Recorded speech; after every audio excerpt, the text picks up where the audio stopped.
네, 반갑습니다. 코로나가 끝나서 이제 이렇게 강의하는 건 안 할 줄 알았더니 또 재난 상황이 터졌습니다.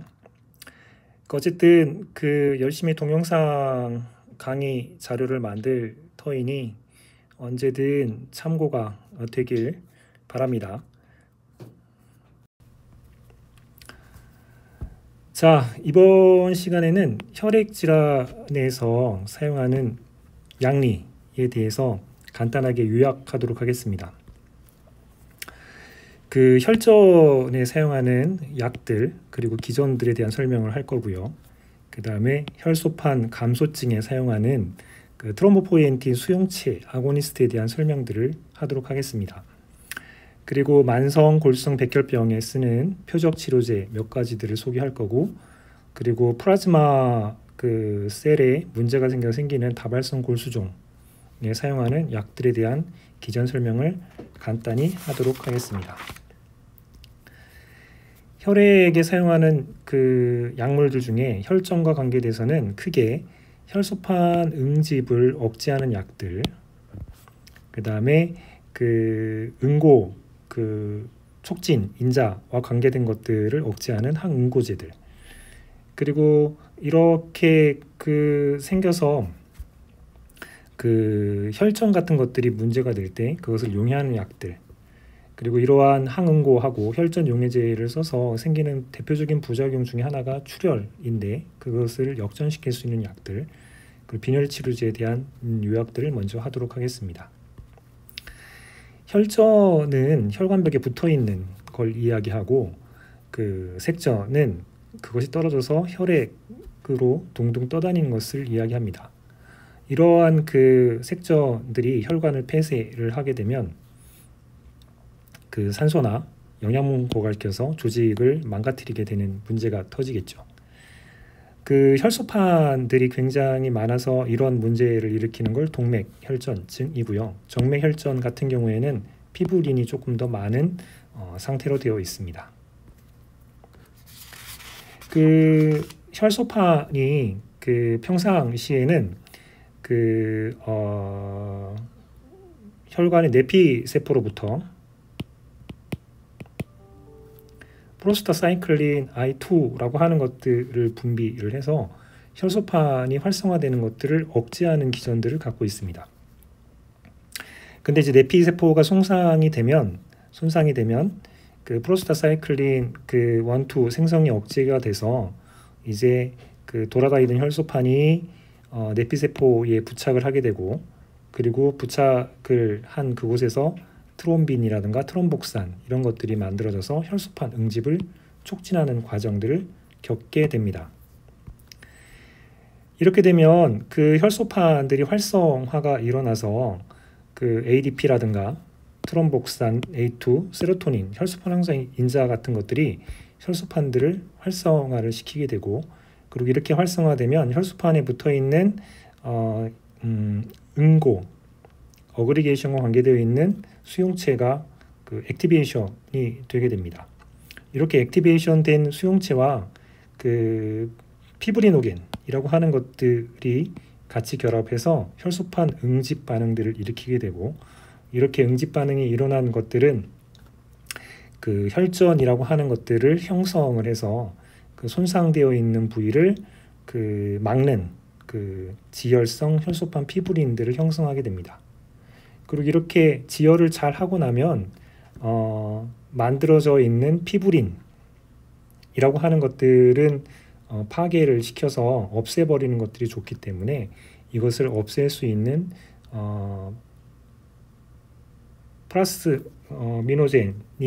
플라스민이 돼서 이것들을 용해하는 티슈 플라스미노젠 액티베이터 같은 것들이 워킹을 하게 돼서 자연스럽게 손상되어 있는 내피를 고치는 작업들이 벌어지게 됩니다. 이제 이런 과정에서 플라스미노젠 액티베이터 같은 경우 같은 것들은 심근경색이나 폐색전 이럴 때 이제 사용하는 치료제로도 개발이 되어 있습니다. 혈소판이 휴지기 상태이고요. 액티베이션 되면 이런 상태가 되고, 액티베이션 된 그 혈소판들은 그 피브리노겐하고 이제 수용체들이 결합해서 이렇게 응고, 혈전을 형성하는 과정을 겪게 됩니다. 자, 이런 과정에서 혈소판이 응집하는 것들을 억제를 하는 억제제에 대한 설명들을 드리겠습니다. 혈소판이 액티베이션 되는 과정에 트롬복산 A2 같은 것들이 만들어지면 활성화를 촉진시키기 때문에 이것들을 만들지 못하도록 혈소판 안에 사이클 옥시게네이즈가 그것들을 역할을 하게 되는데, 이 사이클 옥시게네이즈를 억제하는 아스피린 같은 것들을 사용을 해서 혈소판의 그 활성을 억제 기전들을 나타냅니다. 이런 아스피린 같은 경우에는 그 뇌허혈의 예방적 치료제로 주로 사용을 하게 되고, 심근경색이나 또는 심근경색과 관계되어 있는 사망률에 대한 것들이 걱정될 때 예방약으로 주로 많이 사용하게 됩니다. 이러한 아스피린은 위장 장애라든가 출혈에 대한 부작용들이 나타날 수 있습니다. 그 다음에는 ADP가 또 이제 혈소판을 이제 활성화해서 GP 그 2B3A라고 하는 수용체들을 활성화해 가지고 응고 반응들을 활성화시키게 되는데, 이러한 ATP가 혈소판 활성화 기적을 하는데 수용체하고 결합하는 것들을 방해하는 물질들을 써서 활성화를 억제할 수 있습니다. 그것에 해당하는 것들이 티브로피린과 클로피도그렐이라고 하는 물질들이 있습니다. 결론적으로 이 물질들을 처리를 하게 되면 GP나 이 수용체에 대한 억제들을 하게 됩니다. 이 약들은 그 뇌혈관 또는 심혈관 또 말초혈관 질환의 예방약으로 쓰거나 또는 심근경색증 환자의 스텐트 사입에 이제 이용되기도 하게 됩니다. 그 티그로피린 같은 경우에 부작용으로 호중구 감소증 같은 것이 일어날 수 있게 됩니다. 그 다음에는 혈소판에 그 직접적으로 응집 반응에 관여하는 당 단백질인 GP2B3A 수용체를 억제하는 두 가지 방식이 있습니다. 하나는 단일 클론 항체로 작용을 해서 이것들이 기능하지 못하도록 하는 앱식스맵 모노크로널 안티바디의 약자이죠. 그래서 결국엔 응집 반응이 일어나지 않게 되고, 그리고 그 이러한 합병증 같은 것들을 예방하기 위해서 아스피린이나 헤파린과 함께 정맥류로 투여하는 경우들이 많습니다. 당연히 이제 출혈에 대한 위험성들은 존재하게 되고요. 그리고 GP2B 이것을 억제하는 방식에 단일클론 항체 말고 실제로 그 수용체가 작용하는 것들을 방해하도록 하는 억제제들이 존재하는데, 거기에 에피티파타이드나 티로피반 같은 것들이 있습니다. 그 다음에는 이제 그 혈액을 응고하는 항응고제에 대한 설명들을 드리겠습니다. 혈액을 응고할 때 작용하는 인자에는 외인성 인자와 내인성 인자들이 존재를 하고요. 이런 것들이 존재를 해서 결국에는 프로트롬빈을 트롬빈으로 전환시키는 10A라고 하는 인자들을 생성하는 것들이 중요해집니다. 그에 따라서 혈액 응고의 그 항응고제의 타겟은 10A이거나 또는 이 트롬빈이 중요한 타겟이 되겠습니다. 그래서 항혈액 응고제의 대표 주자로 오랫동안 쓰였던 것이 트롬빈 억제제입니다. 그 트롬빈 억제제의 대표적으로 주사제로 개발되어 있는 헤파린이 있습니다. 이 헤파린을 투여하게 되면 트롬빈을 억제하는 안티트롬빈이 이제 트롬빈을 억제하는 기전들을 갖고 있는데, 이 헤파린은 이 안티트롬빈과 트롬빈이 결합하는 것을 거의 1000배 가까이 증가를 시켜서 그 항응고의 효과를 나타내게 됩니다. 또 더불어서 트롬빈뿐만 아니라 그 팩터 10A도 동시에 억제하는 기능들을 갖고 있습니다. 그래서 헤파린 같은 경우에는 그 심부정맥 혈전증이라든가 그 쇠정증 치료에 주로 사용을 하게 됩니다. 헤파린이 갖고 있는 그 대표적인 문제점 중에 하나는 그 항응고에 대한 효과를 그 정확하게 예측하기 어렵다라고 하는 측면들이 있습니다. 그래서 헤파린을 쓰게 되면 그 안티트롬빈의 그 억제 효과들을 증가시켜서 TNA도 방어를 하고 그 트롬빈도 방어하는 역할들 때문에 그렇게 되는데요. 따라서 이것들을 조금 예측 가능한 형태로 만들기 위해서 로우 모리큘러 웨이트 헤파린이라고 하는 제제들을 만들어서 사용하게 됩니다. 보시면 알겠지만 그 헤파린의 그 일정 부위를 조금 필요한 것들만 잘라내서 로우 모리큘러 웨이트 형태로 만든 헤파린입니다. 이 로우 모리큘러 웨이트 헤파린 같은 경우에는 안티트롬빈이 TNA를 억제하는 기능들만 살려놓고 트롬빈을 억제하는 것들은 없어진 상태여서 그 예측 가능하게 되고, 그 다음에 생체 이용률도 굉장히 좋게 되는 측면들이 있어서 그 병원에서 선호하는 약들이 될 수 있습니다. 이 모두들은 그 태반을 통과하지 못하고 아주 신속하게 작용하는 특징들을 갖고 있습니다. 주사제의 특징이기도 하죠. 근데 이제 부작용으로는 출혈이 생길 수가 있고요. 그래서 프로타민 같은 경우로 기량을 할 수 있게 되겠습니다. 그리고 헤파린에 대한 과민 반응들이 나타날 수 있고, 너무 낮은 농도로 사용하게 되면 혈전증 같은 것도 생길 수 있고 혈소판 감소증도 벌어질 수 있게 됩니다. 직접 트롬빈을 기량을 하는 방법도 있습니다. 그의 대표적인 건 레피루딘이라고 하는 게 있고요. 이것들은 정맥을 투여하게 되면 혈전성 색전 질환을 치료할 때 그 사용을 하게 되고, 당연히 출혈에 대한 부작용들이 생기게 됩니다. 그 항공제가 이렇게 헤파린을 대표적으로 한 주사제 약물이기 때문에 경구 투여에 대한 그 약들이 그 요구가 됐었습니다. 그래서 만들어진 게 와파린이죠. 이 와파린의 작용 기전을 보게 되면 그 응고인자들이 액티브한 폼으로 되려면 일정하게 환원이라고 하는 과정들을 겪어야 됩니다. 여기에 이제 기여하는 게 비타민 K가 그 환원을 시켜주고, 그리고 이것들이 다시 그 정상적으로 되기 위해서 다시 그 비타민 K 리듀스가 되고 이렇게 작동을 하는 순환 구조를 갖게 됩니다. 항응고 역할을 하게 되면 이 응고인자들의 액티브 폼들을 방해해야 되기 때문에 이 사용한 비타민 K가 다시 활성을 갖게 하는 과정들을 그 억제하는 기전들로 작동을 합니다. 따라서 그 비타민 K 디펜던트 항응고제라는 표현을 쓰기도 하죠. 그 당연히 이것을 통해서 출혈이 생긴다면 비타민 K를 투여해서 역전을 시킬 수가 있게 됩니다. 근데 와파린이 경구 투여라고 하는 장점들을 갖고 있지만 그 여러 가지 그 고려해야 될 점들이 있습니다. 첫 번째는 작용 시간이 길게 필요합니다. 경구 투여를 해서 작용하는 데까지요. 그 다음에 이 중단된 다음에도 그 프로톤 및 모니터링을 일정할 필요가 있고요. 그 다음에 와파린을 대사시키는 그 간 대사 효소가 투C9이라고 하는 건데, 이 투C9 대사 효소에 영향을 주는 약들하고 쓴다면 약물 상호작용에 대한 고민들을 해야 되는 그 측면들이 있게 됩니다.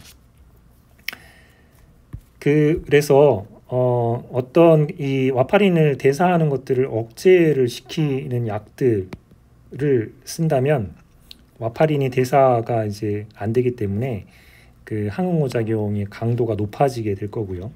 그 다음에 와파린의 그 대사를 촉진시키는 약들을 쓰게 된다면 그 약들은 와파린 대사를 빨리 촉진시켜서 항응고 작용을 그 억제시키는 문제가 발생할 수 있게 됩니다. 따라서 P450 계열 중에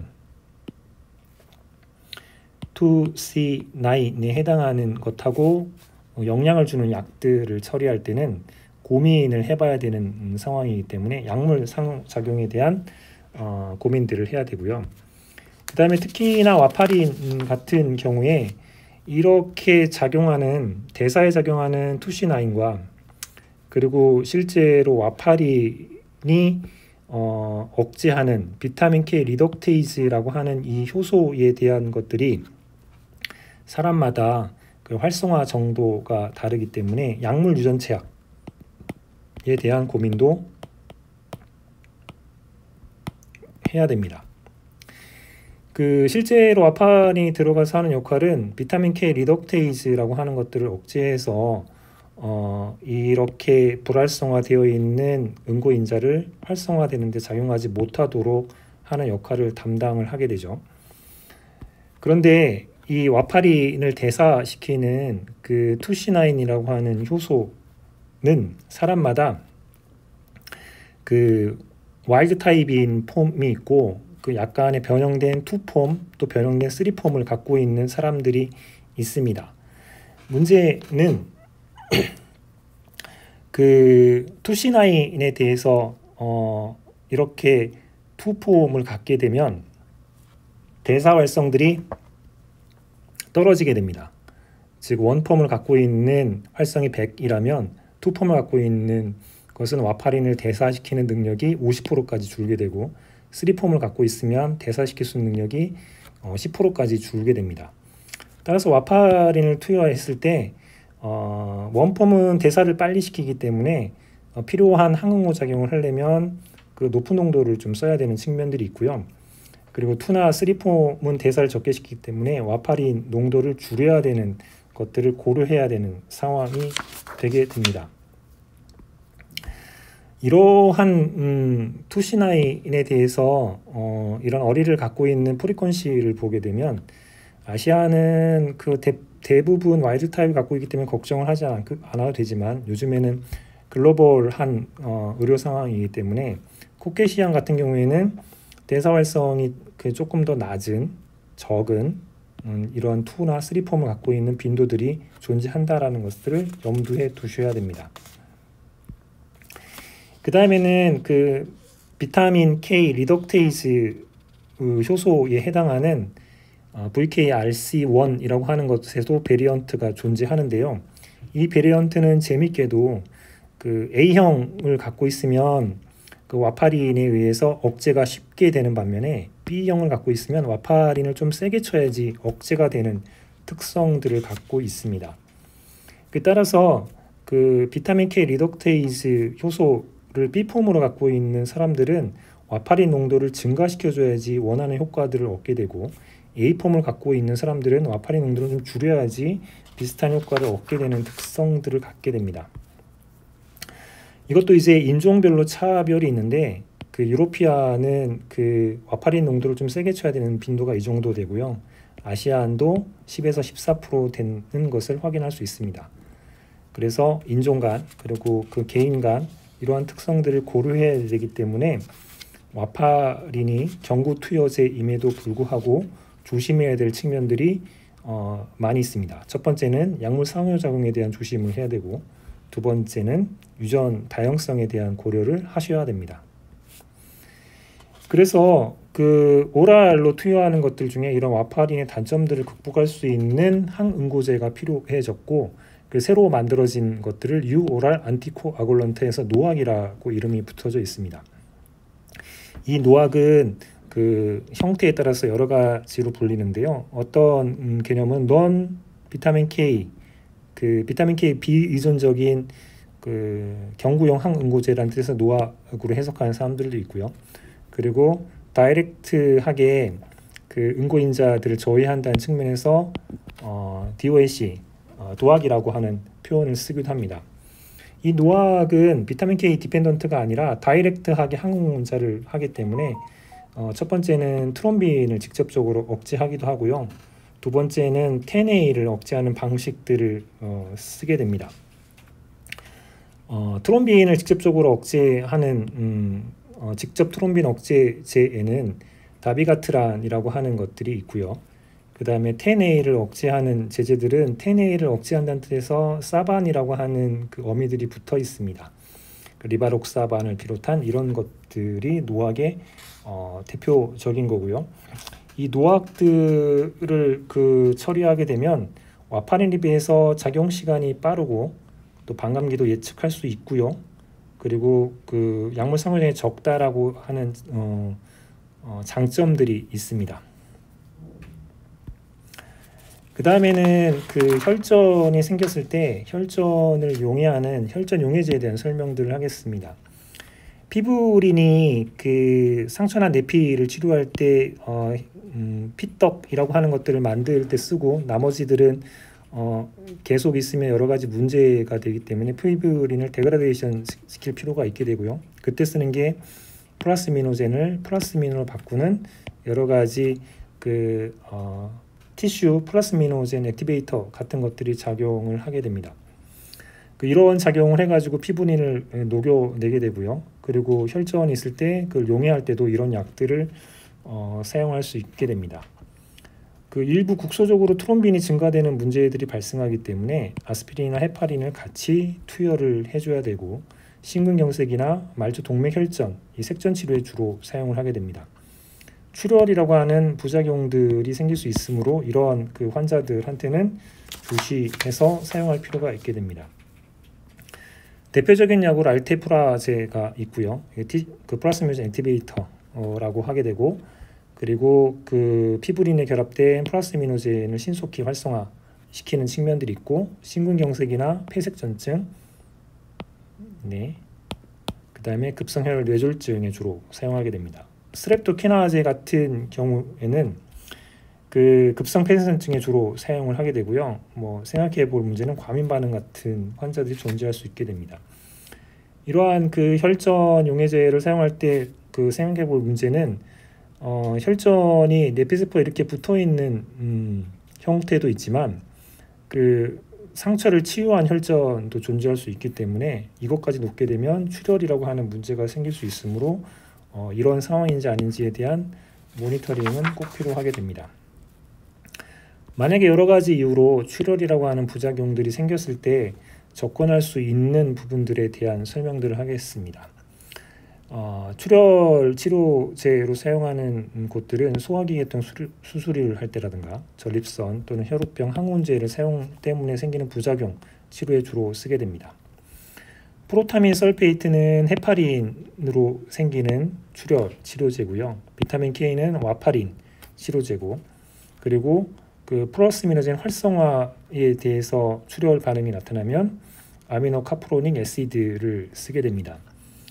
예전에 노악이라고 했던 것들이 처음 만들어졌을 때 와파린을 빠른 속도로 대체하지 못했던 이유는 그 출혈에 대한 치료제가 개발되지 않았었는데, 이제는 노악에 대한 그 출혈 억제할 수 있는 치료들이 개발돼서 빠른 속도로 노악으로 거의 바뀌고 있다라고 보시면 될 것 같습니다. 대표적으로 다비가트란에 대한 출혈에 대한 기량제가 이다루시주맙이라고 하는 것들이 있게 되고요. 그 다음에 아직 그 국내에는 그 승인 절차가 되어 있진 않지만 10A를 기량하는 리바록사반 같은 노악 제제에 대한 기량제도 지금 개발돼서 곧 사용될 수 있는 상태에 와 있는데, 여기에 대한 대표적인 약물이 안덱사 네트 알파라고 하는 것이 있습니다. 기억해 두시기 바랍니다.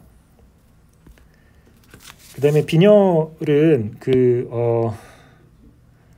혈소판에 그 산소를 분포하는 헤모글로빈을 그 형성하는 물질들의 조혈인자의 부족으로 주로 이제 생기게 되는데요. 그 조혈인자에 해당하는 것들이 철분, 그리고 엽산, 그리고 비타민 B12 같은 것들이 있게 됩니다. 이런 것들이 부족하면 그 페러설페이트 제제라든가 또는 엽산, 그리고 비타민 B12 같은 것들을 줘서 해결할 수 있게 되고요. 그 다음에 적혈구 숫자가 줄었다라고 하는 것들을 센싱하는 기관이 신장인데, 신장에서 적혈구 숫자가 줄었다고 센싱하게 되면 신장에서는 에리스로포이에틴, EPO라고 하는 단백질을 만들어서 골수에서 적혈구를 증식분화시키는 역할을 하게 됩니다. 외부에서 이런 EPO를 줘서 적혈구 숫자를 증가시킬 수 있게 되지만, EPO를 외부에 줬을 때는 헤모글로빈이 어느 정도 되는지 모니터링이 필요하게 됩니다. 너무 많은 적혈구가 증가가 되면 이건 또 혈전에 위험성들이 있게 되기 때문입니다. 자, 이제 그 다음에는 그 트롬보포이엔틴에 대한 리셉터를 그 아고니스트 해서 혈소판 감소증 치료제로 사용하는 약제 2가지에 대한 소개를 하도록 하겠습니다. 그 정상 혈소판이 15에서 한 40만 개 정도죠. 1cc에. 근데 이제 이런 것들이 감소하게 되면 그 여러 가지 그 혈액 응고에 대한 문제 같은 것들이 생기기 때문에 그 혈소판 생성을 증가시킬 필요가 있게 되고, 이때 그 쓰는 약제들은 그 트롬보포이에틴이 반응하는 수용체를 인위적으로 활성화시키는 약들을 쓰게 됩니다. 2가지 약을 쓰는데 로미플로스틴과 그 엘트롬보팍이라고 하는 것들이 작용을 해서 수용체들을 아고니스트를 시켜서 그 아고니스트 작용으로 혈소판 생성을 증가시키는 기전들을 갖고 있습니다. 엘트롬보팍 같은 경우는 2008년도에 그 주로 이제 면역성 혈소판 감소증의 사용에 승인이 됐습니다. 이러한 그 ITP 환자들은 쉽게 멍이 들거나 점상 출혈 같은 것들이 생기거나 또 월경이 과다하거나 혈뇨 같은 것들이 생길 수 있는 위험들이 있게 되죠. 이러한 출혈 위험을 그 한 50% 정도 감소를 시키는 장점들을 갖게 됐고요. 대신 이제 부작용으로 두통이나 구역, 설사 이런 것들이 있게 됩니다. 근데 뭐 그 조절할 수 있는 정도이기 때문에 혈소판 감소증 치료제로 많이 사용이 되고 있습니다. 2번째는 피하 주사제로 쓰는 로미플로스틴이 있는데 그 마찬가지로 그 면역성 혈소판 감소증에 사용 승인이 됐고요. 그 주로 이제 미국에서는 비장절제술의 재발이 될 경우에 사용하거나 또는 그 절제술을 받을 수 없거나 스테로이드 불응성 환자의 표준 치료제로 사용하는 약제에 해당을 하겠습니다. 그 다음에는 만성 골수성 백혈병 크로닉 마이로지너스 유케미아에 해당하는 거죠. 이 그 말성골수성 백혈병은 22번 크로모즘에 있는 것이 9번 크로모즘으로 트랜스로케이션 되면서 그 서로 만나지 말아야 될 BCR하고 ABL 그 단백질이 만나면서 계속 그 활성화하는 신호를 보내는 온코진이 됐기 때문에 벌어진 일입니다.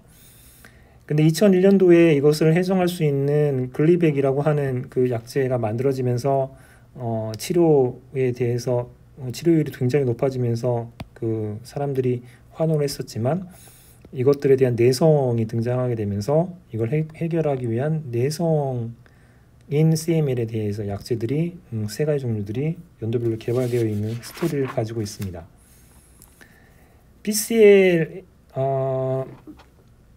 PCR하고 ABL이라고 하는 단백질이 퓨전이 되면 계속 그 타이로신을 액티베이션하는 기전들이 워킹을 해서 그 만성 골수성 백혈병을 그 만들게 되는데, 이 그 BCR, ABL이라고 하는 단백질 그 포켓에 딱 맞는 형태로 억제를 하는 이마티닙이라고 하는 타이로신 카이네이즈 이니비터라는 표현을 쓰기도 하죠. 타이로신 카이네이즈 이니비터라고 하는 표현을 쓰기도 합니다. 이마티닙. 그래서 여기 INIB가 이니비션이라고 하는 뜻을 갖고 있다라고 보시면 될 것 같습니다. 근데 이 이마티닙이 개발이 돼서 그 주로 사용하다 보니까 이 포켓의 카이네이즈 도메인에 뮤테이션이 생겨가지고 이마티닙이 작용하지 못하는 일들이 벌어지거나, 또는 이 PCR AB를 많이 만들어서 효과가 없게 만들거나, 또는 이것들을 밖으로 그 퍼내는 P글라이코프로테인이라고 하는 것들을 많이 만들어서 밖으로 다 퍼내거나 하는 일들로 내성들이 벌어지게 돼서 이것들을 극복할 수 있는 다사티닙, 그 니놀티닙, 그리고 얘네들은 2006년에 개발됐고 얘네들은 2007년, 그리고 2013년에 포나티닙 이 개발돼서 이마티닙 그 있는 레지던트한 만성홀수 백혈병의 치료제로 사용을 하고 있습니다. 이러한 이마티닙이 갖고 있는 부작용들을 보게 되면 두통이라든가 다리의 경련, 그리고 부종 이런 것들이 생길 수가 있고, 또 때때로 그 혈구 숫자들이 감소하는 문제들이 벌어질 수 있게 됩니다. 자, 이제 마지막으로는 플라즈마 셀에 캔서가 생기는 그 다발성 골수종이라고 하는 멀티플 마이엘로마에 대한 설명들을 하도록 하겠습니다. 이 플라즈마가 건강할 때는 아무 문제가 없지만 이제 문제가 생기면 그 이상한 이뮤노글로불린을 많이 만들어서 이뮤노글로불린이 이제 효과가 없거나, 그리고 본매로의 평선에 문제가 생기거나, 그 다음에 뼈 조직에 문제들을 일으키는 상황들을 만들게 됩니다. 이러한 플라즈마의 캔서는 혈액종의 그 두 번째로 가장 많게 되고, 그리고 전체 캔서에서는 1%, 그 환자 숫자로 따지면 이 정도 숫자가 됩니다. 그리고 나이는 60세 이상이 많이 발생하고, 남자가 조금 더 많은 빈도를 갖고 있는 상태입니다. 그래서 이 그 환자에 대한 치료들을 하기 위해서 여러 가지 시도들을 했죠. 그 스템셀 트랜스플란테이션을 했지만 그렇게 썩 좋은 효과들을 하지는 못했고, 그리고 그 재발에 대한 부담들이 있어서 그 새로운 치료 방법들에 대한 접근들은 늘 요구되고 있는 상황이었습니다. 초창기에는 그 플라즈마를 파괴하는 그 항암제 같은 것들을 주로 썼고요. 두 번째는 그 이뮤노글로불린에 의해서 그 여러 가지 면역 반응들의 문제가 생기니까 스테로이드 세라피를 주로 했었습니다. 근데 이거 부족을 했기 때문에 또는 스템셀 트랜스플란테이션도 그렇게 썩 효과가 드라마틱하지는 않아서 새로운 접근들을 통해서 만든 약들만 소개를 하도록 했습니다. 그 초창기에는 그 항암제를 처리했었고요. 그 다음에는 골수를 파괴를 해서 자가 이식 같은 것들을 하는 방법을 했다면, 이런 것들이 효과적이지 못해서 탈리도마이드의 새로운 사용에 대한 보고들이 있게 되면서 탈리도마이드가 새롭게 다발성 골수종에 사용하는 약제로 등장을 하게 됩니다. 탈리도마이드는 그 1950년대 임신구토 억제제로 개발됐다가 이런 상태를 만들어서 퇴출되어 있는 약이었는데, 왜 이런 상태를 만들었는지를 보게 됐더니 혈관을 형성하는 여러 가지 그로스 팩터들, 특히 FGF2라든가 IGF-1이라고 하는 것들에 대한 억제를 통해서 제대로 사지 발달들이 안 된다라는 것들을 알게 됐는데, 이러한 그로스 팩터들을 억제하는 것들이 다발성 골수종 치료에 효과적이다 라는 것들을 알게 되면서 2000년도에 새롭게 그 역주행을 하게 된 약이 되겠습니다. 그래서 이 탈리도마이드가 그 다발성 골수종에 그 효과가 좋게 그 인지가 되면서 이 탈리도마이드하고 비슷한 약들을 만들어야 되겠다, 그래서 이미즈 약들이 등장하는데, 이거의 약자는 이뮤노 모듈레이터리 아마이드 드럭의 약자입니다. 거기에 이제 네날리도마이드하고 그 포말리도마이드 같은 약들이 다발성 골수종의 약으로 등장해서 사용하고 있습니다. 그 다음에는 그 IGF라든가 FGF를 활성화시킬 때 작용하는 방식 중에 하나가 그 NF-카파비가 워킹하는 방식이 있습니다. NF-카파비가 워킹하려면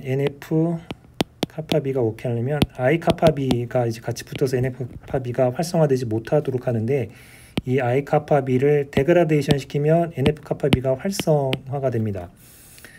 I-카파비가 데그라데이션 하는데 역할을 하는 게 그 프로테아좀이라고 하는 것들이 데그라데이션 역할을 하게 되고요. 이 데그라데이션 못하도록 프로테아좀을 이니비트하는 그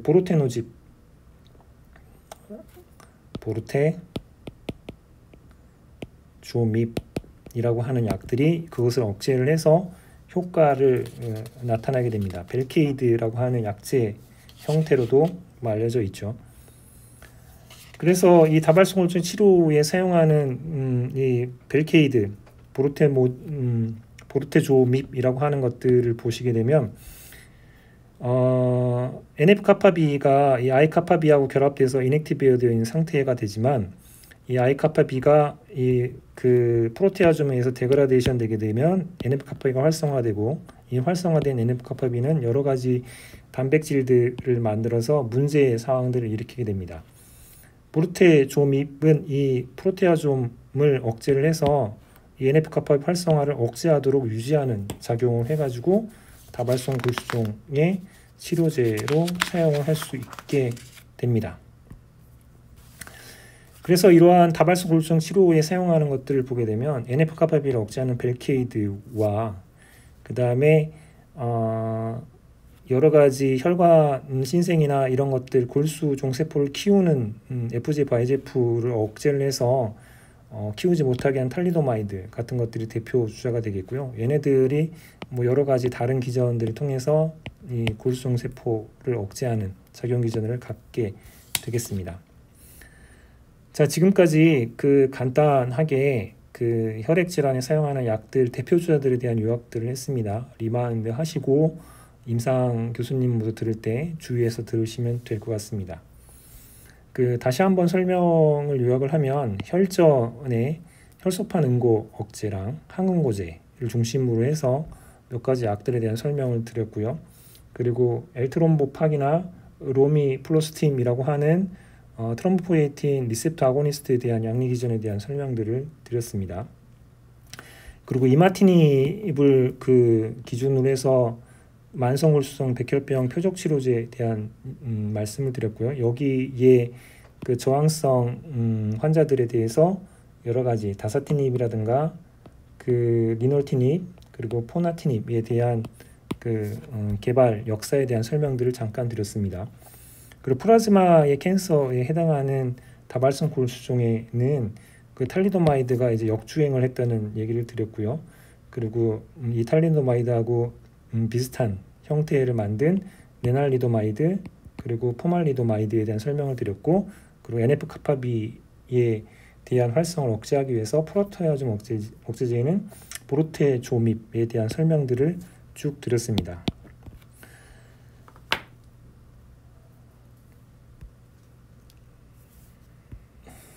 자, 이상으로 빠른 속도로 간단하게 요약을 드렸고요. 여러분들이